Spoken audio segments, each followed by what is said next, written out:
I don't have to read anything else. It's just that we're returning from recess. Okay. Time outside. Okay, we're on. Yes, sir, we are. Great. So we're returning from our recess to address the last item on the agenda, separate items, which is the budget for the 2016-17 fiscal year. And I think James is going to lead the way through it. He is. Yep. Thank you, everybody. So we get a couple of big financial items today. That makes it all the more fun for me. Do you mind putting up the presentation? Yes, sir. There. I'm not going to. As we go through this, I want to encourage folks to ask questions. If you have any questions as we go through some of these things, I'm not going to read off. I'll summarize as we go past, and I want folks to be able to, if you do have questions, if you don't, either you don't understand or you're not familiar with it, or you've had that burning desire to know, jump in and ask the question. What I want to do is I'm not going to read this, but it is important for us as an organization to be very careful how we put our budgets together. We have historically we have used formulas to put together on a model by model basis our budget, so that our organization can be sure to maintain consistency, both in fiscal control, but also in providing standards for the different models from a financial perspective. So as we've gone forward, we were looking specifically this year. We were looking at the historical trends, model specific needs. Chuck, Robert, myself, my staff, we talked with the campus staff and administrators to help get these budgets put together. The legal requirement here today that we're working with is that we must, prior to the fiscal year, specifically by August 20th, the board must approve a budget for the coming fiscal year, in this case for the 2016-17 fiscal year. That budget, it must include our general funds, so basically what would be called our 420 funds from the state of Texas, as well as our CNP funds, our child nutrition funds that we project for the year. So that's what we're going to be covering today for both of our charters, the Texas College Prep, Preparatory Academies, and the Premier High Schools. Next slide. Okay, as we go through this, I'm not going to spend a lot of time on here for yours to read, but just to note that once we prepare our budget, it does break down. It breaks down into the different departments and the campuses. The campus director becomes responsible for the funds associated with that particular campus. The departments such as facilities, marketing, special education, those are departments that actually oversee portions of the budget to ensure that we are spending, we're allocating the funds appropriately across the needs of the organization. So some of the funds are held at the department level, some of the funds actually go to the campus, and the campus director receives those funds as for them to operate their school on a day-to-day and throughout the year basis. Yeah, so can I just kind of take you off track just a little bit? Yep. So they have I take it some form of cost center that they operate under, and for them to actually have to pay bills or to send money, do they still have to come through your group to do it? So what they have is director has $500 of approval authority. So if it goes above that, then it goes to the regional director and moves up depending upon the authority that has been approved by the board. And so they do need to put in requests, but up to $500, they have the discretion to be able to make that expenditure without any other approval other than just that it fits within the budget. And so they do have that discretion. But those funds come from the bank North Star. I understand where you're going. Well, it's progressive. All financial transactions flow through the accounting and finance group, so that all payments go out from that group. Even our our activity funds and things that are done for campus specific all go through our organization, so that we can properly track and disperse the funds appropriately. PO, or they use their credit card. Right. Under a certain. Do the regional directors have differing maximum? They all have. It's all the same. All regional directors have the same level, which is above the like I said, campus director was 500. Regional director, I believe, is 1,000. 1,500 now. 1,500 now. Sorry, I used to be 1,500 now. So, but it's incremental, and then every transaction that we have has to have backup. The backup would include typically the approval. Well, not typically. It would include the approvals associated with that transaction, and then also the invoice and some type of proof of delivery quotes that were received ahead of the purchase. All that stuff's subject to the audit. And all these are subject to the audits to ensure, and they check that every time. So they take sampling of transactions to ensure that it's all in place each year. Good. Thank you. Next. All right. So I mentioned what we need to cover in terms of this. We at the end of the once we have an approved budget that the board has approved. We put that into place within our organization, tracking that budget, and we submit it to TEA, our oversight agency, through our PEAMS fall submission. So that would go in the October-November timeframe to TEA. Go ahead. Okay, I'm not going to spend a lot of time on each of these. I would like for you to be able to review them, but the budgets are put together at the level of the function code. By rule, we are required to present and have you approve the budget at the function level. Basically, how are these funds going to be used? Once we actually get into the budget, what you will see is that the majority of the budget is allocated under function 11, which is instruction. Those funds are specifically to ensure directly the education of the student, and so that's where the vast majority of the money actually goes. But you can see that it breaks down into curriculum and staff development, instructional leadership, and school leadership, and then guidance, counseling, evaluation. Next.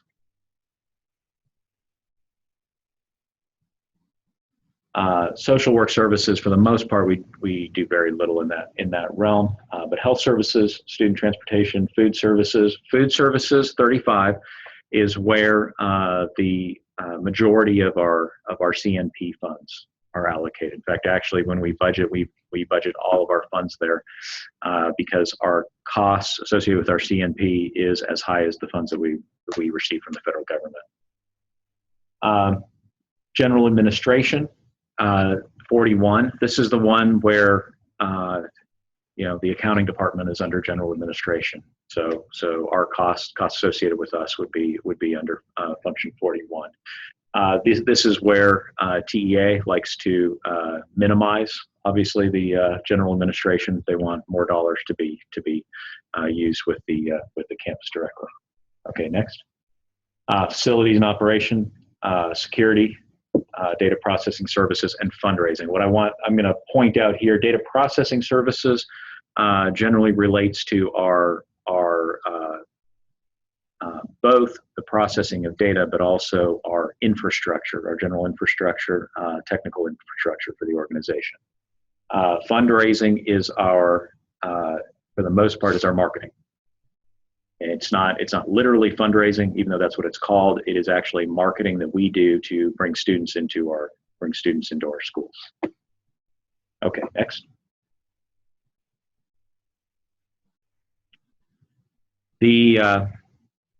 When we do go to the budget, we budget at, and what you need to approve is at the function level. However, when we manage our budget, we manage manage at the function level, but we also really manage day to day at the object level.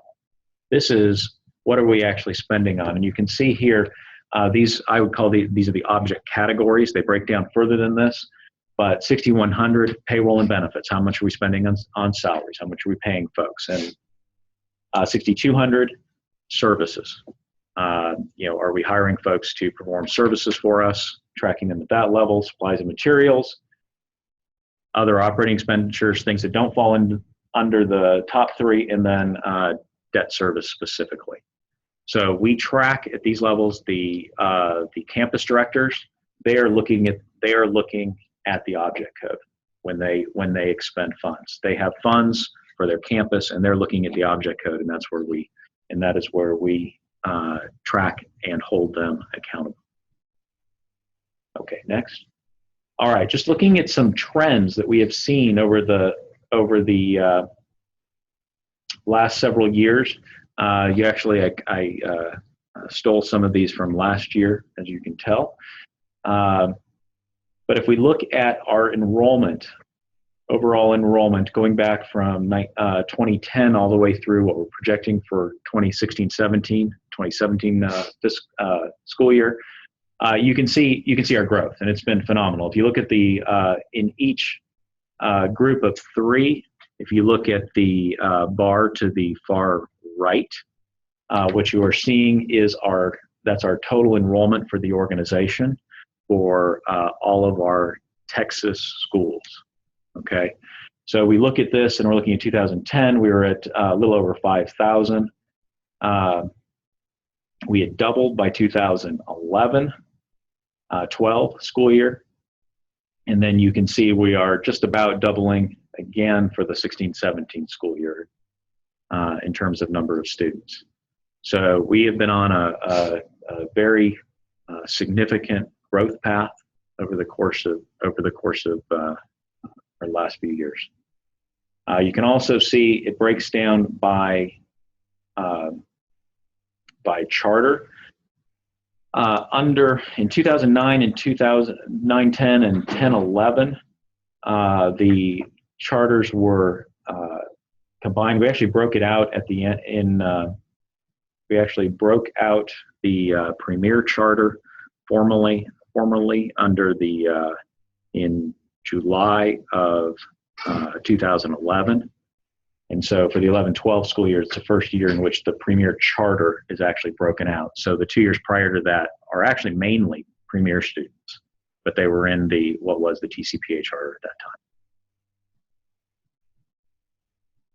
All right, next slide.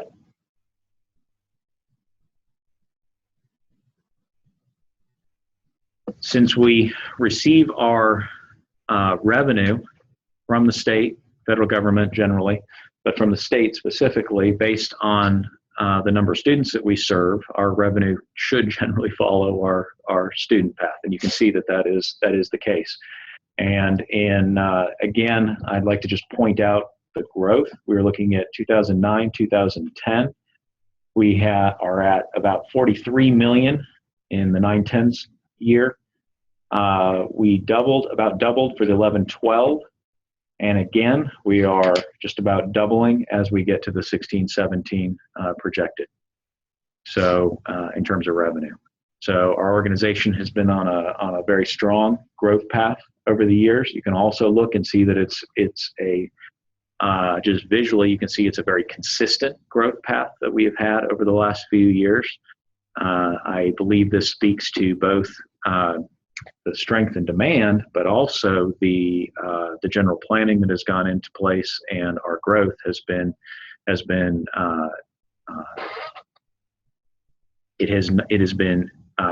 well managed. We have not just blown the growth out the doors to get some extra students in. We've actually, you can literally see that we are managing this on a year-over-year basis. All right, next slide. All right, what I'd like to do now is I am going to shift into the fiscal year proposed budget. So we're going to change documents. Thank you. Thank you, Robert. I can read. It's good. That would be it. Thank you. Yes. So if you can take a look at that, you have it up online. So this is in the Dropbox as well, but I have folks here have a handout so we can look at them both. What I'd like to do is just go through some of the highlights of the budget before we get into the specific details. If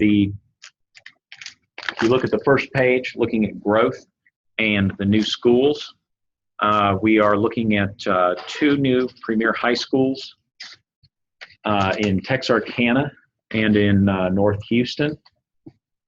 We are opening 2 new schools for Texas College Prep.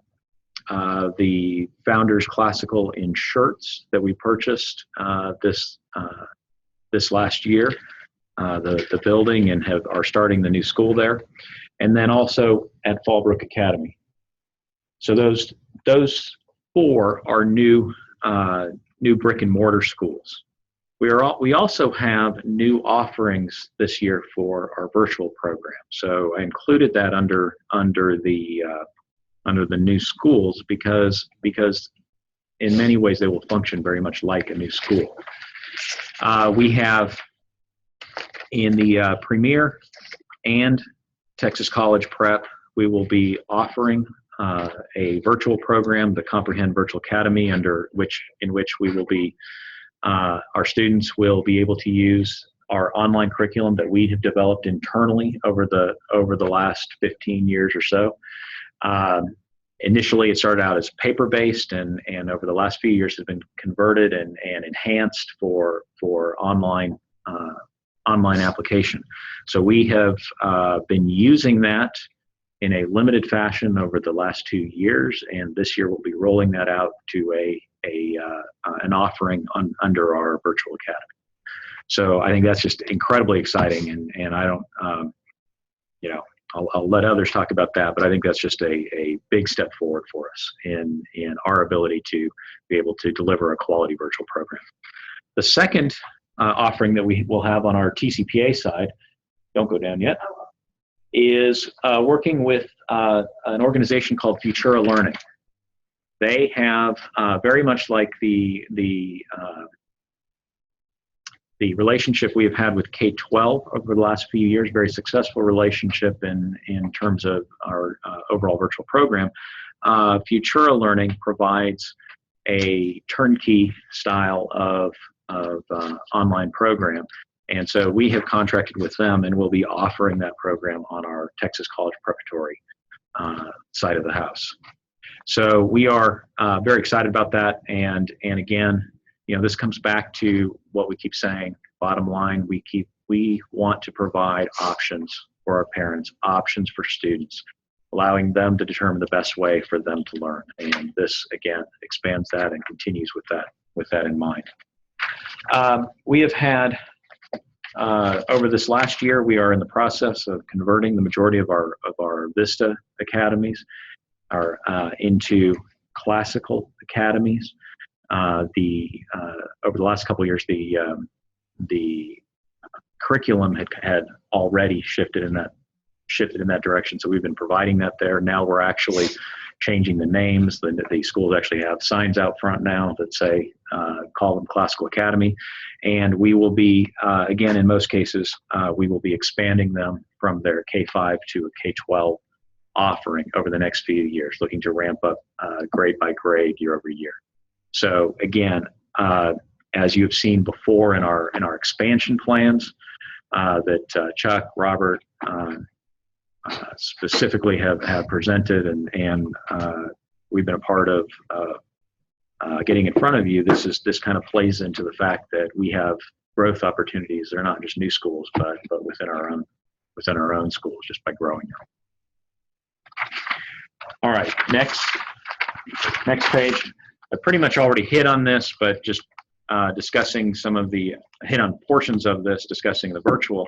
But one of the things that we are looking at doing this year, we have the opportunity for the first time to be able, with a lot of work on the part of Chuck, Khalees, others, but I'm going to come back to Chuck, for us to get, and some folks that we have working for us in Austin, to allow our virtual program to be able to receive comp ed funding.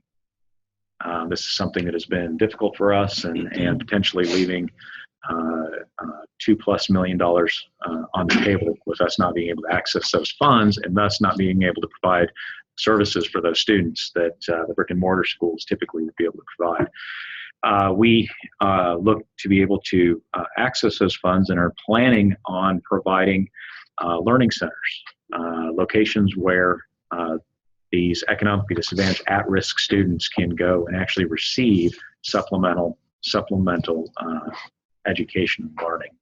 I'm not going to get into a lot of details of this. I'd leave that more to the academic folks and Chuck and folks who wanted to explain that more. But I just think, again, another way in which we can provide a quality learning environment especially for our virtual program. So just I think it's a great opportunity for us. I already discussed the second point under the virtual, so I'm gonna move past that. How are the employees affected over the course of this year? Well, I'm going to kind of preempt one of the things that comes in the next section, and that is that when we're looking at our funding for this year, the coming year, we're expecting to be essentially flat year over year in revenue. About a year ago, we were receiving maybe some indications that we might get a 2% increase this year, but it looks like right now we're probably going to be flat year over year. So until the legislature decides to do something different, we're projecting in our budget just a flat year for revenue, for payments from TEA. That being the case, we still want to recognize our staff. In doing an analysis across the state of Texas, we have recognized that there has been within school districts and an average of about 3% of a wage increase for teachers. And so as part of our budget, we have included a 3% increase for teachers. This would be an average. The directors will have discretion based on their particular staff, their location, but we are including that in the budget. This would be linked with our standard compensation plan, which is typically based on a teacher receiving 90% of the first year and then receiving through performance a significant potential bump from that by performing well within the school. So looking at our pay, it is the teacher can earn at a campus level. If the campus performs well, then the campus can receive up to 100% of the pay, just like they receive 90% base, up to 100% by performing well as a campus, and then the individual teacher can receive up to 110% of the standard IST pay. So what we look to do is to drive, again, a little bit of market incentive into the performance of our teachers. We want them to be well paid, but at the same time, we want them to perform well. And so the drive here is to tie those two together and look for both an efficient and well-performing organization. Our campus administrative staff, we are providing in the budget for an average of 2% increase across the board. Again, since our revenue is remaining flat, but we recognize that increases are occurring across the ISDs, and so we want to make sure that we maintain our competitive position, and so we are doing that. We allow for a performance incentive up to 5%. We budgeted 3%, but we allow up to 5% because not everybody receives, obviously, the top performance incentive. We also include several campus administrative positions and corporate positions just to ensure for growth and need as the organization grows over the course of the year. That is kind of interesting. how the PDF brought up the font for the highlights. But going through the highlights, we look at the revenue. We are looking flat. Again, I already mentioned that. We have expansion funds that we are planning. We have about 500,000 on the Premier side. We're looking at 2.75 million on the Texas College Prep side. One of the reasons there's such disparity, there are two reasons. I'd say there are two reasons for that. Premier high schools tend to be smaller, one, and so their startup costs tend to be less. We have been prepping larger schools now, more K-12 prepping for K-12 as opposed to our smaller schools we did in the past. Also, as we have just approved the bond expenditures, we have some expansion at several campuses, and most of that is on the TCPA side as we grow out our classical academies, and so that's why that is significantly larger on the TCPA side. I wanted to also point out before we get into the budget that there is an impact from the bond due to our interest payments this coming year. We will be building our buildings and expanding our campuses, but until those are complete, which will be for the 2017 year, we will still need to pay the bond funds. So without being able to receive the expanded revenue that we will have once those buildings are complete, we will still need to pay for those, make those interest payments. So what I wanted to mention here, I said that this increased our costs by about 2.6 million. However, based on the numbers we just received yesterday, that is now changed to about 2.2 million. So literally within this next year, we're seeing a benefit of about $400,000 just in what we had projected versus what we're actually expecting. But that number really comes though from what we keep hearing. No offsetting revenue. I'm sorry? There's no offsetting revenue for that. There's enough revenue. That's right. But there is enough revenue, and as we get to the actual budget, we'll see that we're still operating. Yes, we're still operating at a net positive. So our surplus, we'll still have a surplus in each case, but it's smaller, and it is literally smaller by this amount because this is an expense that we have without being able to see that revenue. And so if we were doing a typical year-over-year comparison and we weren't spending these funds to grow, our bottom line would be increased as we projected by whether it's 2.2 million, 2.6 from what you see in your formal budget, but at the end of the day, 2.2 from what we usually get. All right, but we're going to vote on this budget because that means 400,000 material, but it's fine. It's not going to make a difference to us, but I just mentioned that. I want you to be active. I know. I appreciate that. Looking at the administration, we have there are two things that I wish to point out, and we point this out each year. First off is that for the last few years, we have at the corporate 501c3 for the back office, we have been charging an administrative fee to the charters for providing those back office services. We have provided that service has been provided a portion of last year and the year before through ResponsiveEd School Services. However, due to the changes last year, the majority of those services have been provided from the corporate portion of the Responsive Education Solutions 501c3. As such, the budget includes what has been our standard administrative fee of 15% for those back office services charged to the charters.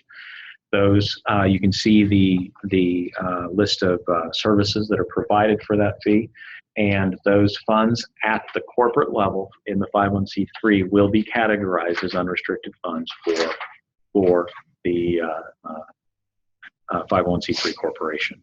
Those funds can then be used for any purpose that is consistent with our 501c3 status. So I want to note that. I will note one more thing, which is that and you can read this, but it relates to the responsive ed school services and our current situation, and that if in any way this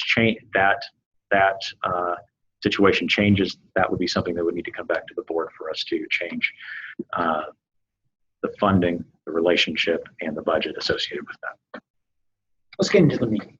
What's that? Let's get into the numbers. Oh, you don't like? I'm joking. I'm joking. Yes. So that's where we're headed. Good. So let's go to the next page. We're looking at That was the. the board budget summit. Good. Thank you. It was very good. You covered a lot. Two things happen year over year. One, people forget, and two, We have new people. and then two, we have new people, and that's really the reason we want to go through some of these things. All right. So looking at our 16-17 budget. You don't want to quiz them first and ask them what functional evidence, what function 31 is. All right. Just existing board members. Old board members. Can you? We are being recorded. Could you? Yeah. Quiz. All right. So what you're seeing here is a breakdown of the total 501c3 organizations with the two charters, Texas College Prep, Premier High Schools, broken out, the 501c3, and then finally consolidated as an organization. What the full organization we expect for the end of the year. So looking at, I'm going to start at the far right, just to kind of go to the punchline, which is that if you look consolidated for the organization, we're projecting a revenue of $163 million, expenses of $155 million, for a net at the end of the year of $8 million as a surplus, 5%. which is essentially 5%, correct? And that'll be 84. What's that? You'll change the number to 84 based on The the earlier. I was listening. I just want to point that out. you wanted to get the, yes, I get that. Okay, so now we'll go to the far right, look at Texas College Preparatory Academies. Under each of those, Texas College Prep and Premier, they are broken out with the brick and mortar, the virtual, and then total. And then you can see the costs per ADA based on how much it costs or revenue per ADA as we project it out. This last year was the first year in which we had a virtual program under Premier. So the TXBA program was split from and moved. A portion of it, specifically the high school portion, was moved from Texas College Preparatory Academies over to the Premier High School. So this last year, our virtual program for the high schools operated under the Premier High Schools charter. So that what you're seeing here for the virtual includes our ongoing virtual program from grades 3 through 8. Plus, we added 300 students for the new offering that would be under the Comprehend virtual and the Future Academy on the virtual side. For the brick and mortar, we're projecting a little over 10,339 ADA for brick and mortar. You can see revenue at just over 83 million, with 83.6 million, with expenses of about 83.5 million, for a very net margin of about 120,000. As Ben has pointed out earlier, now that we have an improved outlook on our interest, our projected would actually increase to about 500,000. However, what I do want to point out here is that the reason this is so tight this year is because we are paying for the bond without receiving the corresponding revenue that we would project for the 17-18 school year. So if you looked at this and look at this number with the 120,000, we were not planning that growth. We could add the 2.6 million that was in the budget back onto this with an expected 2.7 million in net surplus. So I want folks to understand that's that's what we're Yeah, so next year's numbers are going to look a lot look better. completely, yeah, very different and much better. So I wanted to note that. Now, the charter as a whole, the virtual program, we're projecting a net of 1.2 million. So the charter as a whole, still approximately 1.4 million. We look to net even with those extra costs for the interest payments. We look at the premier high schools, brick and mortar. We're projecting a 3,658 ADA.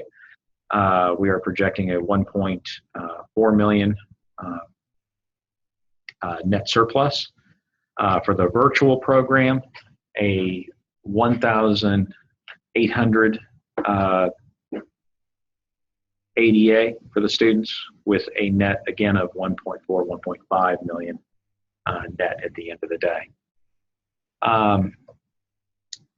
One of the things to note under the virtual program is that, and I'm going to make a comment here, is that the 3rd through 8th grade, all of our virtual program is paid based on completions for our regular program.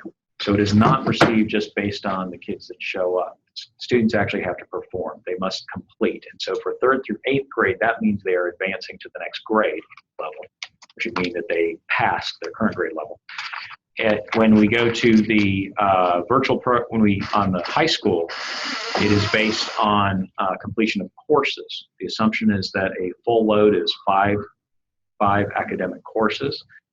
If the student passes all 5 courses for a full year, they receive 1 ADA. They pass 3 or 4 courses, they receive, for the full year, they receive 1/2 ADA. And so this takes this into, these numbers, these ADA numbers, take those calculations into account. So 3/4 is a half rather than a 3/4? That's correct. Well, because that's TEA. I'm not gonna Put it on the record, record it. That's not fair. There you go. I would agree, but I don't make the decision. Maybe they'll look at this video. There you They'll go. take me Maybe seriously. so this takes that into account. I wanted you folks to understand that it is paid a little bit differently to the process of it. Now, our special program revenue, however, so our special ed, our LEP, learning English, limited English proficiency, I know what it is, okay. ESL funds, any of our high school allotment, others, those are actually based, since there is not a formal attendance taken, those are actually paid based on enrollment. So different from the brick and mortar again. Brick and mortar, that funding is based on attendance. In the virtual, it's based on enrollment. That's a net positive to it. So I will give them that credit for that they did something in a positive. TA did something positive for us there. So that's how we process those funds. If you look at ResponsiveEd, the 501c3, based on our fees, our administrative revenue, based on the fees that we discussed earlier, we are looking at approximately just under 20 million in revenue, with about 16 million in expenses, with a net of just under 3.8 million. So just running through, I'm going to run past that now. With the charters, we'll be approving the Texas College Preparatory and Premier High School budget. So now if we turn to the next tab, or go to the next page, we are looking at, this is the form in which you will be asked to approve the budgets. This is the form with based on function. You can see the function at the bottom, and the corresponding revenue above at the top. And you can see this first one is our Premier High Schools, which is our 072-801 charter. And to note, in This also includes, so it includes our state revenue. It also includes our child nutrition or our National School Lunch and Breakfast Program revenue, as well as expenses broken out by state, local with a total. And then you can see the breakdown at the bottom of what we expect for our ADA and then the various special program participation that we would expect. Okay, and so the numbers here correspond to what you saw on the first page and recap. The next page is Texas College Preparatory Academies, broken down in the same fashion. Again, looking at the revenue at the top, expenses by function, and then expected participation at the bottom of programs. Okay, so this is the form in which we are going to ask you to approve the budget for the 16-17 fiscal year. I provided for your reference is a breakdown of those budgets, same budgets by object code. I'm not going to go through this portion in any detail, but if you do have questions, I'd be happy to answer the questions. But it breaks it down in total, brick and mortar alone, and then finally the virtual program separately. So again, this is for your reference. You have it both in your Dropbox and you have it, well, you have physically for those who are here physically, but it is in your Dropbox for reference. So what we are asking is that you would approve the 2016-17 budget, function budget as presented, and associated with that, the 15% administrative revenue as described within the budget summary. Anything you would like to add? Great job. Appreciate it. Great job. So as James said, we're asking for you to approve the budget at the function level for the two charters as required by state law, as well as the 15% administrative fee going to the 501c3 as unrestricted fund. We have to do it in two separate motions for each charter, or can it be in one because it's essentially one board? Either way, as long as you get the information in there, it's going to be all part of the minutes. Do you have a preference? I don't have a preference. Perfectly fine if you do it together, from my perspective. Do you have any questions? For new board members, we would like to have a lengthier board summit, you know, possibly a retreat, go somewhere and take 4 to 6 hours to kind of go through these things so you have a better understanding. Great summary of function codes, things like that. Also, you can go to the Texas Charter Conference. There's going to be lots of sessions there. Good job, Jim. Yeah, just a quick question, just to do math, 15%. Where does that bill from? So, good question. And so now I'm going to break down just a little bit. The brick and mortar is straight 15%. The virtual is a little different, and it's broken down. It's discussed in the summary as to how that works. But we pay the way our contract with K-12 and Futura works is that for operating the virtual program, they receive 88% of the regular program revenue. As such, we have less administrative overheads associated with that.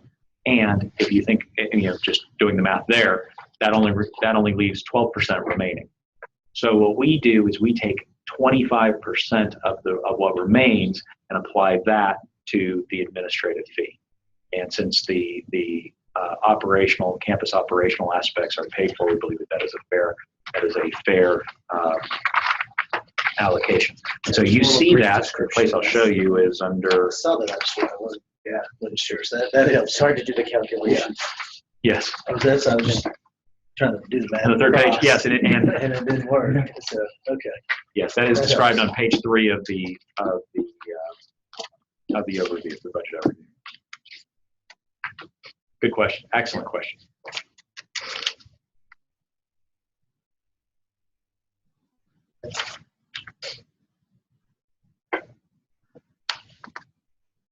No other question.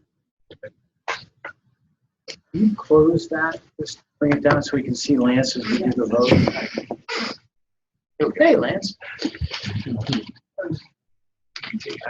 All right, so do I hear a motion to approve the fiscal, the 2016-2017 fiscal year budget for both the Premier and Texas college prep charters by the functional breakout that James just described and that have been provided in the board materials?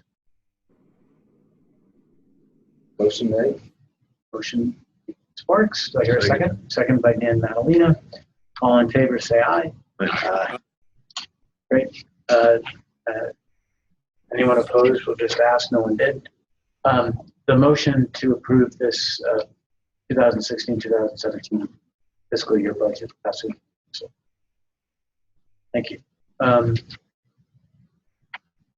think we're good. Any other questions you want to raise? Or?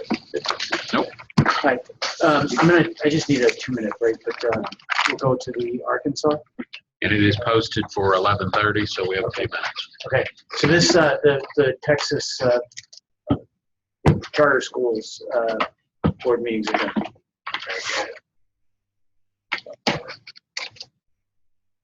Nice job, James. Thank you.